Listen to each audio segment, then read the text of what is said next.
முடிச்சு நாலாவது முடிச்சு நாலாவது முடிச்சு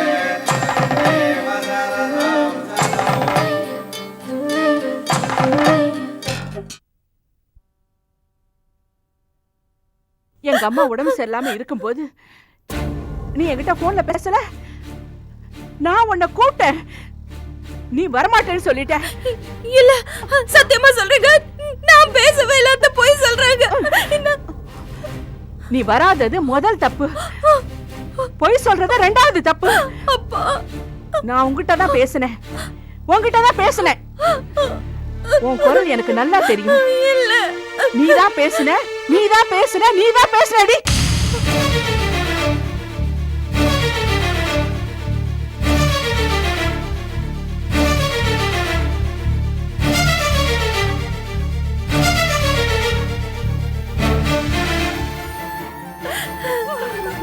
அத்தை போய் சொல்றாங்க. சத்தியமா நான் பேசவே இல்லைங்க. நீங்க அஸ்வினி வாமா போலாம். நான் வாமா வா வா. அப்பா அக்கா ஏய் நில்லுங்க நில்லுங்க, தொட்டு கும்பிட்டுக்குமா.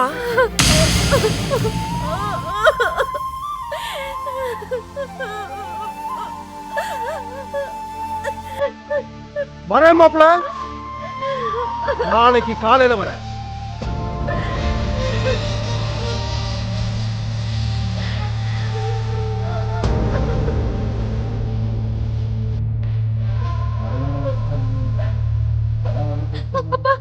பையன் விட்டுட்டு வந்துட்டேன்.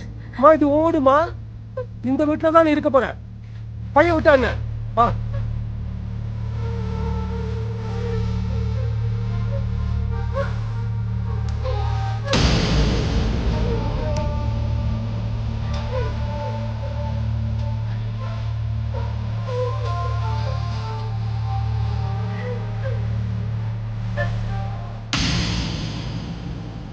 அரவிந்த், ஒரு சனிய போயாச்சு.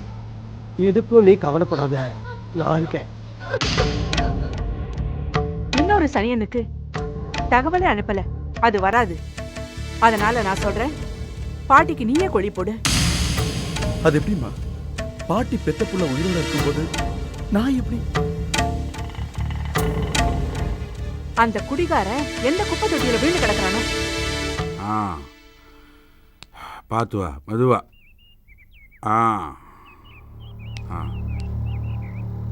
இரு இந்தாங்க, பேலன்ஸ் நீங்கள் வச்சுங்க. Take it. என்ன கேள்வி போயிட்டாளா? எத்தனையோ பேர் சின்ன வயசுலேயே போகிறாங்க. இந்த கிழவி இத்தனை நாள் வந்து என்ன சாதிச்சுட்டா? அப்பவே போய் தொலைய வேண்டியது தானே. இங்க வாயா. யாரே நீ? செத்து போனவங்க என்னதான் துரோகியா இருந்தாலும் இப்படி தாறுமாறா பேசக்கூடாது, தெரியுமா உனக்கு? நீ யாரு? நானா? இதே ரோட்ல குடியிருக்கிறவன். நீ இந்த ரோட்ல தானே குடியிருக்க. செத்து போனால இந்த கிழவி அவ வயத்துல நான் 10 மாசம் குடியிருந்தேயா. தலைச்சம் புள்ள கொல்லி போட வந்திருக்கேன். இப்ப நான் கொல்லி போடலன்னு வச்சுக்க, பாடி இங்கேயே இருக்கும். நீ இந்த தெருவிலே குடியிருக்க, பரவாயில்லையா? ஐயோ அப்படியா? சீக்கிரம் போயா, சீக்கிரம் போய் கொல்லி போடியா. போயா. யாரு ஏன் கேக்குற? போயா. இது யாரு? நான் ஃபுல்லா குடிச்சு வந்திருக்கான். போ. கொல்லி போடுற லட்சணம் இதானா? இது குடிச்சு வந்திருக்க. எதுக்கே கொல்லி போடுறாங்க சொல்லு. அது புள்ள கொல்லி போட்டா பெத்தவங்க மனசுக்கு ஒரு ஆத்ம சாந்தி. ஆத்ம சாந்திக்காக நான் கொல்லி போட வரலையா. நான் கொல்லி போடாம இன்னொருத்தன் கொல்லி போட்டேன்னா அரையும் குறையுமா கொல்லி போட்டுருவா, கிளவி எந்திரிச்சு வந்துடுவான். நான் கொல்லி போட்டேன்னா இந்த கடைசி எலும்பு எரிகிற வரைக்கும் கொல்லி போடுவேன். ஆமாம், இந்த கிளவி சாதாரண கிளவி இல்லை, எவனையே ஏமாத்துற எமகாதே கிளவி. ஆமாம், பாடி எங்க இருக்கு? உள்ள போ. நீ வரலையா? வா, எல்லாரும் வாங்க. சிஸ்டர் சிஸ்டர் எங்க இருக்கா? வரான் பாரு மூத்த கொல்லி. என்ன இது? என் ஒய்ஃபு. எல்லாத்துக்கும் இவதான் காரணம். அராஜ்யம் ஒழிஞ்சது, ஜனநாயகம் மலர்ந்தது. எங்க என் சிஸ்டர்? சிஸ்டர் உன்னை யார் வர சொன்னது? என்ன? உனக்கு தான் தகவல் அனுப்பல, ஏன் வந்த? நீ எதுக்கு எனக்கு தகவல் அனுப்பணும்? நான் இந்த ஏரியாவில் அங்கங்கே ஆள் வச்சிருக்கேன். எங்கள் அம்மாவுக்கு ஏதாவது ஆச்சுன்னா சங்கு ஊதுறதுக்கு முன்னாடி தகவல் சொல்லுன்னேன். அவன் எஸ்டிடிலேயே சங்கு ஊதிட்டான்.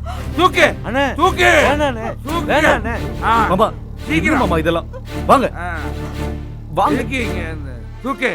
அப்படிதான், அப்படி தூக்கு.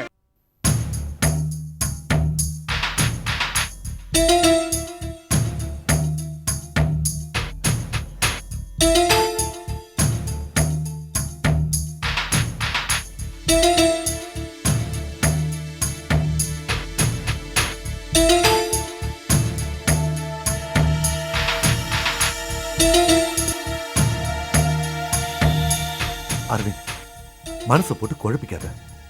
சாவில்லாத வீடு இந்த உலகத்துல எங்கேயுமே இல்லைன்னு சொல்லுவாங்க. மனசை தேத்திட்டு ஆக வேண்டியதை பாரு. டே அருணாச்சலம், அவன் பாட்டிக்காக கவலைப்பட்டா. நீ சொல்றது சரி. அவன் மாமனாரையும் பொண்டாட்டியும் சாவுல சேர்க்கிறியேன்னு கவலைப்படுறான். அவங்கிட்ட போய்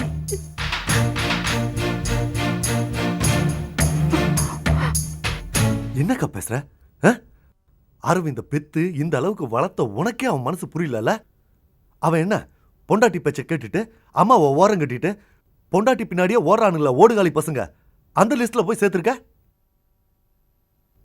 நீ பேசுறது என் மனசுக்கு ரொம்ப கஷ்டமா இருக்கு.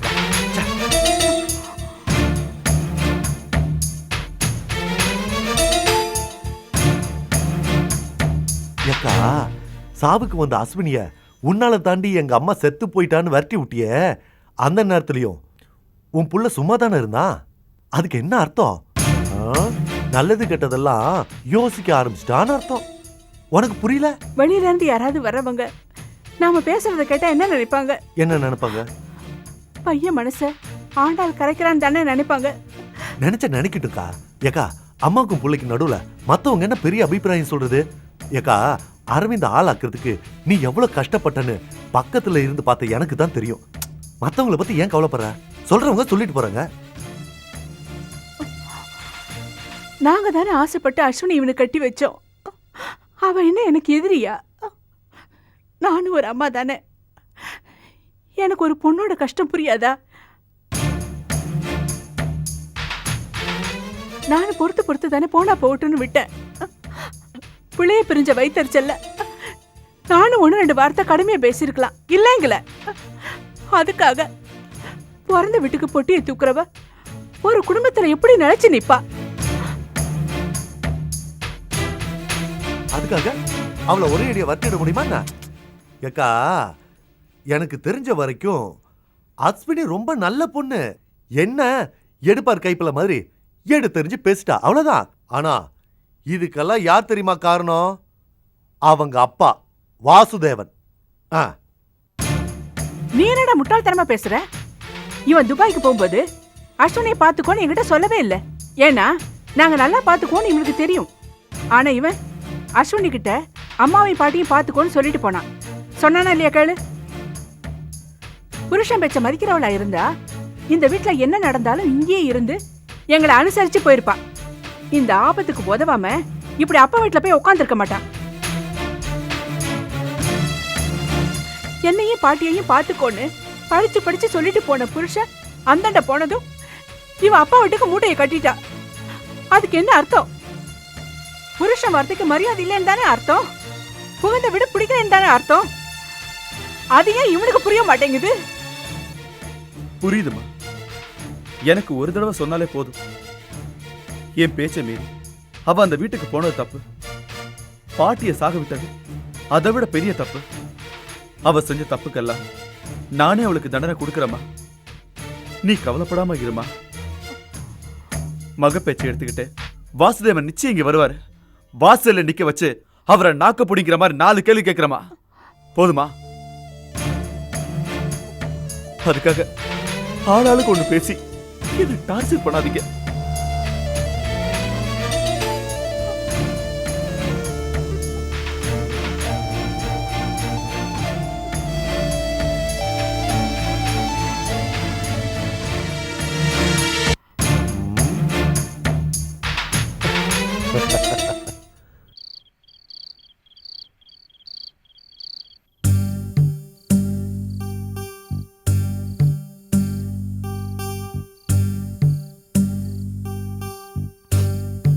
அஸ்வினி, அப்படி அங்க என்னதான் நடந்துச்சு? அப்பாவும் அம்மா போட்டோ முன்னாடி விரக்தியா உட்கார்ந்துட்டு இருக்காரு, நீயும் வந்ததுல இருந்து அழுதுகிட்டே இருக்க. அங்க என்னதான் நடந்துச்சு சொல்ல. பாட்டி செத்துட்டாங்க. ஓ, அவ்வளவுதானா? உன்னை புடிச்ச கெட்ட காலம் போயிடுச்சுன்னு சந்தோஷப்படாம அழுதுட்டு இருக்கியே. யாரையும் பக்கத்துல அண்ட விடாம துரத்திட்டு இருந்த அந்த கிழவி போயிடுச்சுன்னா அதை விட சந்தோஷமான விஷயம் என்ன இருக்கு? இல்ல ஜெயஸ்ரீ, 1000 தப்பு செஞ்சிருந்தாலும் அவங்க வயசுல பெரியவங்க, அப்படி பேசக்கூடாதுமா. அவங்க செத்தது கொடுமை என்ன, அதை விட கொடுமையா விதி எங்க வாய அடைச்சிருச்சு. என் தலையெழுத்த அந்த ஆண்டவன் தப்பு தப்பா எழுதியிருக்கம்மா. தனியா உட்கார்ந்து அழுது சாகிறத விட வேற என்ன பண்ண முடியும்? தனியா உட்கார்ந்து அழுது சாகிறதுக்கு நீ ஒண்ணு அனாதை இல்ல அஸ்வினி. அப்பா இருக்காரு, நான் இருக்கேன், சித்ரா இருக்கா. ஆனா போன வீட்ல சப்போர்ட்டுக்கு யாருமே இல்லையே. பாட்டி செத்த விஷயம் தெரிஞ்சு அவர் கூட துபாயில இருந்து வந்துட்டாரு. ஆனா பக்கத்துல இருக்கிற நமக்கு சொல்லல. அங்க இருக்கிற நிலைமை என்னன்னே தெரியாம நானும் சனிய நல்லா அலங்காரம் பண்ணிக்கிட்டு போயிட்டேன். ஒரு சாவு நடந்தது கூட அவங்க சொல்ல தயாரா இல்லனா அவங்க எந்த அளவுக்கு திமிர் பிடிச்சவங்கன்னு யோசிச்சு பாரு. தைரியமா நின்னு ஏன்னு கேக்குறத விட்டுட்டு இப்படி கோழ மாதிரி அழுதுட்டு இருக்கியே. அப்படி நான் கோவப்பட்டா என் வாழ்க்கை மட்டும் இல்ல, என் வயித்துல இருக்கிற குழந்தையோட வாழ்க்கையும் கேள்விக்குறியா மாறிடும்மா. பாட்டி சாவுக்கு நான் தான் காரணம்னு ஜென்மத்துக்கு தீர்க்க முடியாத பழிய என் தலையில போட்டுட்டாங்களே. ஆறுதல் சொல்லி அழைக்க வேண்டிய என் புருஷனே என் முகத்தை பாக்குறது கூட பாவம் நினைச்சு திரும்பிட்டாரு. அத்தை கழுத்து பிடிச்சு வெளியே தள்ளாத குறையா நடந்துகிட்டாங்க. அத்தனை அவமானத்தையும் தாங்கிக்கிட்டு அப்பா எவ்வளவு நேரம் தான் அங்கேயே நிப்பாரு. வாமான்னு சொன்னாரு, வந்துட்டேன். அப்பாவோட பாசத்தை காப்பாத்திட்டு என் வாழ்க்கைய பறி கொடுத்துட்டேம்மா. அப்பாக்கு உடம்பு சரியில்லைன்னு சொல்லிட்டு அத்தையும் பாட்டியும் தனியா விட்டுட்டு வந்ததே தப்பு. குடும்பத்துல மூத்தவங்க செத்து கிடக்கும் போது அப்பா சொன்னதும் அவர் பின்னாடியே வந்தது அதை விட தப்பு. இவ்வளவு குற்றத்தை நான் செஞ்சுட்டு அவங்கள குறை சொன்னா என் புருஷன் நம்புவாரா ஜெயஸ்ரீ? விளக்கேத்த வந்த மருமக வீட்ல இருந்த பெரியவங்க விதியை முடிச்சிட்டான்னு நினைச்சிட்ட பிறகு அந்த குடும்பத்துல நான் எப்படி அடி எடுத்து வைக்க முடியும்? இல்ல அவங்கதான் விடுவாங்களா? தொட்ட தாலி கட்டின புருஷனே தள்ளி நின்று வேடிக்கை பார்க்கும் போது அந்த அளவுக்கு அவர் மனச விஷமாக்கிட்டாங்க. அத்தையும் பகை, புருஷனும் பகைன்னா இனிமே அந்த வீட்டுல நான் எப்படி வாழ போறேன்? எல்லாம் முடிஞ்சு போயிடுச்சு. என் வாழ்க்கைய முடிச்சுக்கிறதா நான் கடைசியில செய்ய போறேன். அப்படிலாம் பேசாத.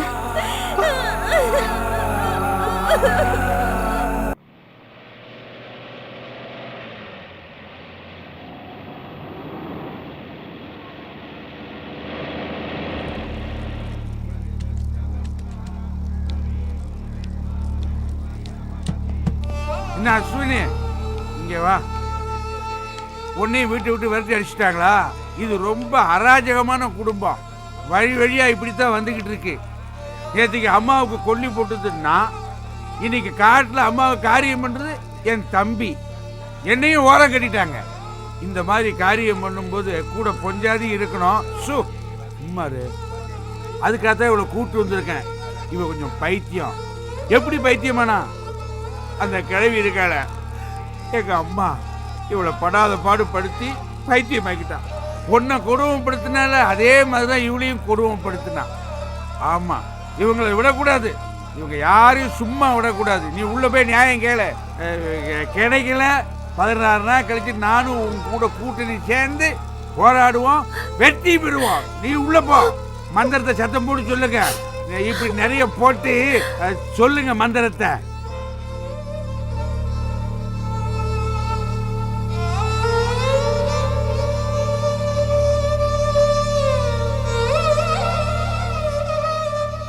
ஜெயஸ்ரீ, நாம யங்கர் ஜெனரேஷன். நம்ம பேசுறது என்ன நம்மளுக்கு புரியும். அதனால தான் ஸ்பெசிஃபிக்காக நான் உன்னை இங்கே வர சொன்னேன். சொல்லுங்க. உங்க அப்பாவோ ஓல்டு ஜெனரேஷன், அதுலேயும் எமோஷனல் டைப்பு. அவர்கிட்ட ஏதாவது பேசினா தேவையில்லாமல் சண்டை தான் வரும். அதனால என் முதல் கண்டிஷன் என்னன்னா, அவரு பேசக்கூடாது. சம்மதமா? சம்மதம். பேச மாட்டாரு. ஏமா பேச மாட்டேன்? யங்கர் ஜெனரேஷன் ஏன் பேச மாட்டேன்? என் பொண்ணு வாழ்க்கை பாதிக்கப்பட்டா இந்த ஓல்டர் ஜெனரேஷன் பேசுவோம். சார், எப்போ உங்க பொண்ணை எனக்கு கல்யாணம் பண்ணி கொடுத்துட்டீங்களோ அப்போவே உங்க சொந்தம் முடிஞ்சு போச்சு. கல்யாணம் பண்ணி கொடுத்தல, அதுக்கப்புறம் அவளுடைய இன்பம் துன்பம், சுகம் துக்கம், லாபம் நஷ்டம், வரவு செலவு, நல்லது கெட்டது அத்தனையும் நீங்க பாத்துக்கிறேன்னு சொல்லுங்க. அப்புறம் இந்த ஓல்டர் ஜெனரேஷன் பேசாம வெளியில போகும். அஸ்வினி எனக்கு சொந்தம் ஆகிறதுக்கு முன்னாடி என்னோட உடல் உயிர் இன்னொருத்தருக்கு சொந்தமானது. அதான் சார் எங்க அம்மா என்ன கருவுல இருந்து பெத்து வளர்த்தாங்க. அவங்களுக்கும் அஸ்வினிக்கும் இப்ப பிரச்சனை. அந்த பிரச்சனை முடியற வரைக்கும் நீங்க பேசக்கூடாது. உங்க அம்மா பேசுவாங்க? பேசுவாங்க. அப்ப நானும் பேசுவேன். சார், தேவைப்பட்டா எங்க அம்மா எங்கிட்ட பேசுவாங்க. அதே மாதிரி தேவைப்பட்டா நான் என் பொண்ணு அஸ்வினி கிட்டயும் ஜெயஸ்ரீ கிட்டயும் பேசுவேன். அப்பா என்னப்பா இது? உட்காருங்கப்பா ப்ளீஸ் பா. நீங்களும் உட்காருங்க ப்ளீஸ். என்ன? I am sorry, I am sorry.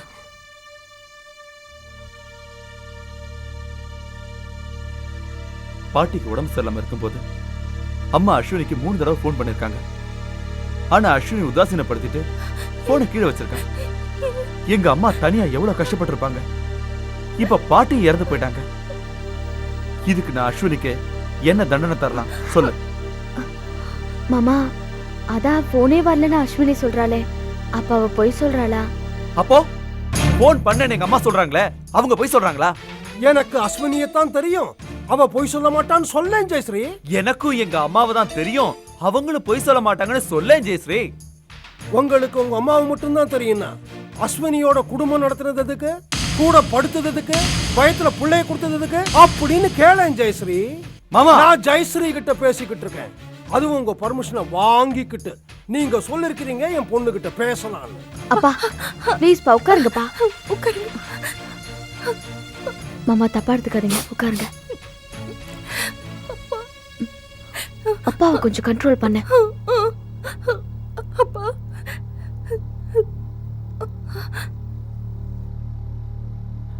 நான் தப்பு பண்ணாலும் பண்ணுவேனே தவிர எங்க அம்மா தப்பு பண்ண மாட்டாங்கன்னு எனக்கு பரிபூர்ண நம்பிக்கை இருக்கு. அதே மாதிரி நான் தப்பு பண்ணினாலும் பண்ணுவேனே தவிர என் பொண்ணு அஸ்வினி தப்பு பண்ண மாட்டா அப்படிங்கிற பரிபூர்ணமான நம்பிக்கை எனக்கு இருக்கு. சார், நான் ஜெயஸ்ரீ கிட்ட பேசிக்கிட்டு இருக்கேன்.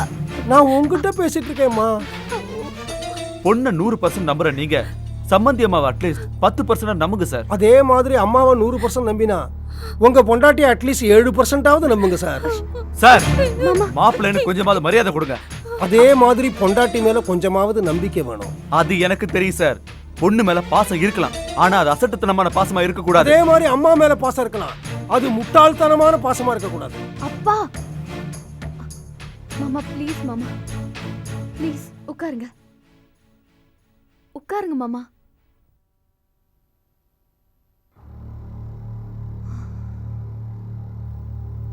என்னங்க இப்படி பேசிக்கிட்டே போனா சண்டை தாங்க வளரும். உங்க அம்மா போன் பண்ணிருந்தாங்கன்னு வச்சுக்கோங்க, அந்த போனை நானே எடுத்து கண்டபடி பேசி வச்சுட்டேன்னு வச்சுக்கோங்க, எந்த குற்றவாளியையும் தேர விசாரிக்காம யாரும் தண்டிக்க மாட்டாங்க. ஆனா நீங்க என்ன எப்படிங்க தண்டிச்சீங்க? நீ எதடி சொல்ற? பாட்டி செத்துட்டாங்கன்னு துபாயில இருந்து கிளம்பி வந்திருக்கீங்க. நான் எங்க அப்பா வீட்டுல தானே இருக்கேன். ஏன் எனக்கு போன் பண்ணல? சரி, மெட்ராஸ் ஏர்போர்ட்டுக்கு வந்து இறங்குனீங்கல்ல, அங்க இருந்து எனக்கு ஒரு போன் பண்ணிருக்கலாமே. நான் அப்பா வீட்டுல தானே இருக்கேன். நான் தப்பு செஞ்சவளா இருந்தா ஒரு பொண்ணு வீட்டுல இருக்கும்போது பட்டு புடவை கட்டிக்கிட்டு நல்ல அலங்காரம் பண்ணிக்கிட்டு உங்க முன்னால வந்து நிப்பேனா? யோசிச்சு பார்க்கலையே. எல்லா தப்பையும் நீங்க பண்ணிட்டு என்ன குத்தவாளி ஆக்கிட்டீங்களே. ஆனா இப்ப சொல்றீங்க நீங்க ஒரு அம்மாவுக்கு புள்ளையா தான் இருக்கீங்க, ஒரு பொண்டாட்டிக்கு புருஷனா இல்ல.